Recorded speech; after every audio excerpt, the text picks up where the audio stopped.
We'll start off with Thursday Night Football. Rams at home against the Minnesota Vikings. I know you'll have a write-up on this one.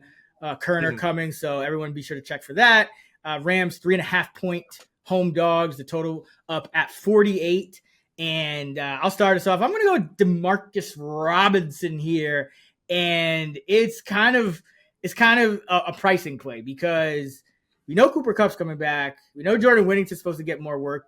No routes for Whittington last week, but Robinson's been the only guy really to have a consistent role all season long. Has been playing over 90% of the pass snaps, a 93% route participation rate on the season. And I just think that's the least likely to change with Cooper Kupp back in action. So 3,000 on the showdown slate for Robinson. He's cheaper than Atwell. He's even cheaper than Tyler Johnson. So at this point, and Kobe Parkinson. So at this point, I think you kind of have no choice but to spin Robinson and just hope for a touchdown. But Minnesota allowing the most fantasy points to wide receivers. They've already routed over 100 catches to wide receivers, over 1,200 yards and 7 tutties on a year. So could get in the end zone with DeMarcus here. But that's where I'm going.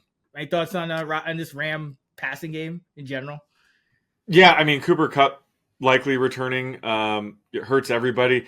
Hard to project Whittington right now. He played 9 snaps but didn't run a route.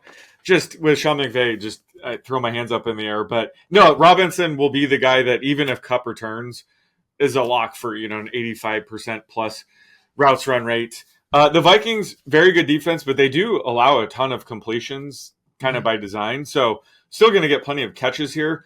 The line, I wish it was still 3.5. It's down to 2.5 at a lot of books now. So sorry about that. I locked in. Well, that's why I had to lock in +3 earlier. Well, I could, but just the teams that play the Lions, I think people know this by now, just teams that play the Lions really struggle the next week just because they're such a physical team. You got a game plan for them. And now, the Vikings had a tough fought game against them. Now they play on the short week. It's just a tough spot. So I think that the Rams will surprise people here.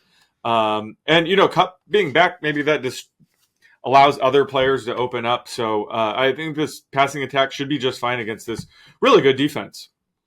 Yeah, I mean, like you said, they are giving up completions, and that leads to production for wideouts. Yeah.